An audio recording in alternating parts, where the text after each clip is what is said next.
अहंकार का फल। एक समय की बात है। एक गांव में एक मूर्तिकार रहता था। मूर्तिकला के प्रति अत्यधिक प्रेम के कारण उसने अपना संपूर्ण जीवन मूर्तिकला को समर्पित कर दिया था। परिणामतः वह इतना पारंगत हो गया था कि उसकी बनाई हर मूर्ति जीवन प्रतीत होती थी। उसकी बनाई मूर्तियों को देखने वाला उसकी कला की पूरी पूरी प्रशंसा करता था। उसकी कला के चर्चे उसके गांव में ही नहीं, बल्कि दूर दूर के नगर और गांव में होने लगे थे। ऐसी स्थिति में जैसा सामान्यतः होता है, वैसा ही मूर्तिकार के साथ भी हुआ। उसके भीतर अहंकार की भावना जागृत हो गई। वह स्वयं को सर्वश्रेष्ठ मूर्तिकार मानने लगा।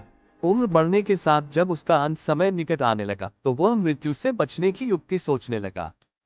वह किसी भी तरह स्वयं को यमदूत की दृष्टि से बचाना चाहता था, ताकि वह उसके प्राण न हर सके। अंततः उससे एक युक्ति सूझ ही गई। उसने अपनी बेमिसाल मूर्तिकला का प्रदर्शन करते हुए 10 मूर्तियों का निर्माण किया। वे सभी मूर्तियां दिखने में हूबहू उसके समान थी। निर्मित होने के पश्चात सभी मूर्तियां इतनी जीवंत प्रतीत होने लगी कि मूर्तियों और मूर्तिकार में कोई अंतर ही ना रहा। मूर्तिकार उन मूर्तियों के मध्य जाकर बैठ गया। युक्तिनुसार यमदूत का उसे इन मूर्तियों के मध्य पहचान पाना असंभव था।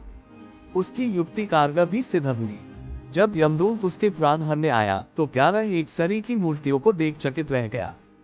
वह उन मूर्तियों में अंतर कर पाने में असमर्थ था, किंतु उसे ज्ञात था कि इन्हीं मूर्तियों के मध्य मूर्तिकार छुपा बैठा है।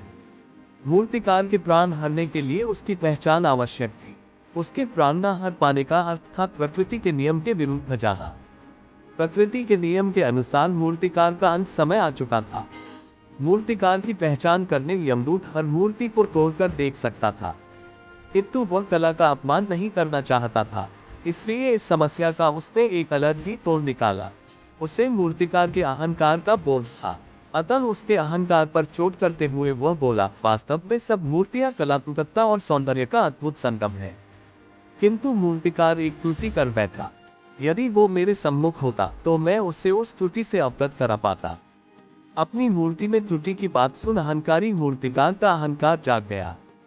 उससे रहा नहीं गया और झट से अपने स्थान से उठ बैठा और यमदूत से बोला, त्रुटि?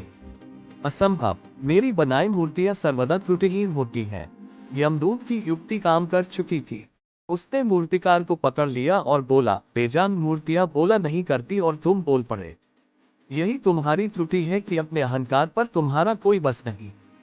यमदूत मूर्तिकार के प्राण हर यमलोक वापस चला गया। अहंकार विनाश का कारण है, इसलिए अहंकार को कभी भी खुद पर हावी ना होने दें।